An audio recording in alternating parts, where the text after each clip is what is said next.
নির্বাচনী এলাকা গোপালগঞ্জের কুটালীপাড়ায় উনার পরিবার সহ গিয়েছিলেন উনার বাবা মার কবর জিয়ারতে।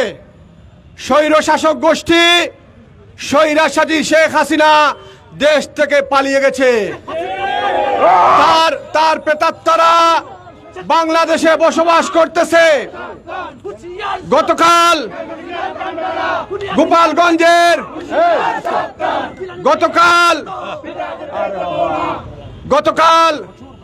গোপালগঞ্জের কুটালীপাড়ায় যে ঘটনাটি ঘটেছে, প্রত্যক্ষ পরোক্ষভাবে এই আওয়ামী লীগ স্বৈর শাসক গোষ্ঠী কিন্তু জড়িত। আমরা বাংলাদেশ জাতীয়তাবাদী স্বেচ্ছাসেবক দল সিলেট মহানগর শাখা ঐতিহাসিক শহীদ মিনারে দাঁড়িয়ে খোদার কসম করে বলছে, এই বাংলাদেশের মাটিতে, এই সিলেটের মাটিতে যুবলীগ, ছাত্রলীগ, স্বেচ্ছাসেবক লীগের নেতাকর্মীরা আপনারা যেখানেই পাবেন সেখানেই ওদেরকে প্রতিরোধ গড়ে তুলবে। এদেরকে দাঁত ভাঙা জবাব দিতে হবে। আমাদের হৃদয়ের বন্ধন, আমাদের সবার নেতা জিলানী ভাইয়ের রক্ত বিতা দিতে পারে না। প্রিয় নেতৃবৃন্দ, আমরা আপনাদের উদ্দেশ্যে বলতে চাই, আমাদেরকে দীর্ঘ 17 বছর এই রাজপথে আন্দোলন করতে হয়েছে। আমরা এখনো ঘরে বসে থাকবো না যতদিন না পর্যন্ত এইসব পাতি নেতাদেরকে এই বাংলাদেশের মাটি থেকে বিতাড়িত না করা হচ্ছে, ততদিন পর্যন্ত আমরা শান্তিতে ঘুমাবো না ইনশাল্লাহ। প্রিয় নেতৃবৃন্দ, এ পর্যায়ে বক্তব্য নিয়ে আসছেন আজকের এই সমাবেশের সম্মানিত সভাপতি মহানগর স্বেচ্ছাসেবক দলের সংগ্রামী আহ্বায়ক বিপি মাওলক চৌধুরী।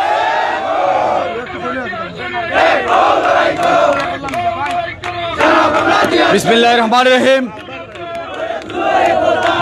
রহমানির রহিম। বাংলাদেশ জাতীয়তাবাদী স্বেচ্ছাসেবক দল কেন্দ্রীয় সংসদের বিপ্লবী সভাপতি, গোপালগঞ্জের কৃতি সন্তান, যিনি পতিত স্বৈরাচারী শেখ হাসিনার সাথে নির্বাচনে প্রতিদ্বন্দ্বিতা করেন, সেই জননেতা এসএম জিলানীর গাড়ি বহরে গতকাল টঙ্গিপাড়ায় যাওয়ার সময় হামলা করা হয়েছে। সেই হামলায় জিলানী ভাই, ভাবি, বাচ্চারা সহ জাতীয়তাবাদী স্বেচ্ছাসেবক দলের অনেক নেতাকর্মী আহত হয়েছে। সেখানে নিহত হয়েছেন জাতীয়তাবাদী স্বেচ্ছাসেবক দলের বিপ্লবী ক্রীড়া সম্পাদক, অত্যন্ত মেধাবী ক্রীড়া সংগঠক শওকত আলী দিদার। সেখানে নিহত করা হয়েছে মোহাম্মদ লিটন আহমদকে। আমরা জাতীয়তাবাদী স্বেচ্ছাসেবক দলের কেন্দ্রীয় কর্মসূচির অংশ হিসেবে আজকে বিক্ষোভ মিছিল শেষে এই পথসভার উপস্থিত রয়েছেন জাতীয়তাবাদী স্বেচ্ছাসেবক দলের বিপ্লবী সদস্য সচিব সাবেক ছাত্রনেতা আফসর খান, উপস্থিত রয়েছেন জাতীয়তাবাদী স্বেচ্ছাসেবক দলের সাবেক ভারপ্রাপ্ত আহ্বায়ক সাবেক ছাত্রনেতা মাসুম ইবনে রাজ্জাক রুমেল, উপস্থিত রয়েছেন আব্দুল হাশিম জাকারিয়া, অরনু আহমদ, সৈয়দ আমির আলী, উসমান হারুন পনির, আজিজ খান সজিদ সহ জাতীয়তাবাদী স্বেচ্ছাসেবক দল সিলেট মহানগরের নেতৃবৃন্দ, 42টি ওয়ার্ডের নেতৃবৃন্দ, মডেল থানার নেতা কর্মী ভাইরা, বক্তব্যের প্রারম্ভেই আপনাদের জানাই রক্তিম শুভেচ্ছা, বিপ্লবী লন্দন। সংগ্রামী সাথী বন্ধুরা, গতকালকে আমরা আমাদের 2 সহযোদ্ধাকে হারিয়েছি, যাদের সাথে আমাদের ব্যক্তিগত সম্পর্ক রয়েছে। সেই সকল নেতৃত্বের বিদেহী আত্মার মাগফিরাত কামনা করছে। বিগত 5ই আগস্টে ছাত্র জনতার গণ অভ্যুত্থানের যে সকল ছাত্র ভাইরা শহীদ হয়েছেন, যে সকল জনতা শহীদ হয়েছেন, তাদের আত্মার মাগফিরাত কামনা করছি। আমরা তীব্র নিন্দা জানাই আমাদের নেতা এসএম জিলানীকে আহত করা হয়েছে। আমরা তীব্র নিন্দা জানাই আমাদের ভাবিকে আহত করা হয়েছে অসংখ্য নেতাকর্মীকে। তিনি যখন গাড়ি বহর দিয়ে টঙ্গিপাড়া যাচ্ছিলেন, তখন কাপুরুষিত হামলা চড়া হয়েছে। এই হামলা কোনো মানুষ করতে পারে না, একমাত্র আওয়ামী লীগই করতে পারে। সুতরাং আমরা বলি আওয়ামী লীগ মানুষ।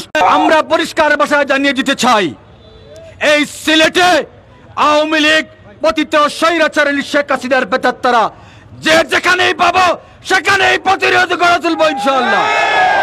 আমি বর্তমান উপদেষ্টা পরিষদের কাছে উদাত্ত আহ্বান জানাবো, এই সকল ঘটনার তদন্তপূর্বক বিচার দাবি জানাই এবং যারা দোষী রয়েছেন তাদের ফাঁসির দাবি জানাই। অন্যথায় সিলেট মহানগর স্বেচ্ছাসেবক দল গোপালগঞ্জের টঙ্গিপাড়ার উদ্দেশ্যে লং মার্চ করবে ইনশাআল্লাহ। সংগ্রামী নেতৃবৃন্দ, SM জিলানী এবং রাজীব আহসানের নেতৃত্বে আগামী দিন যে সকল কর্মসূচি আসবে সেই সকল কর্মসূচিকে আপনারা সফল করে তুলবেন। আজকে অত্যন্ত গরম, তারপরেও আপনারা কষ্ট করে এসেছেন। আপনাদেরকে মহানগর স্বেচ্ছাসেবক দলের পক্ষ থেকে শুভেচ্ছা জানাচ্ছি। আগামীকাল আন্তর্জাতিক গণতন্ত্র দিবস আমাদের কর্মসূচি রয়েছে। সিলেট বিভাগের মৌলভীবাজার, সুনামগঞ্জ, হবিগঞ্জের নেতৃবৃন্দরা আসবেন। আমরা বিএনপির নেতৃত্বে আমরা মিছিল করব। সেই মিছিল 2টায় আলিয়া মাদ্রাসার মাঠ থেকে শুরু হবে। আপনাদের সকলের সর্বাত্মক সহযোগিতা, উপস্থিতি ও সহযোগিতা কামনা করছি। সংগ্রামী নেতৃবৃন্দ, জাতীয়তাবাদী স্বেচ্ছাসেবক দল মহানগর রিকেইবাজার পয়েন্টে অবস্থান কর্মসূচি করবে।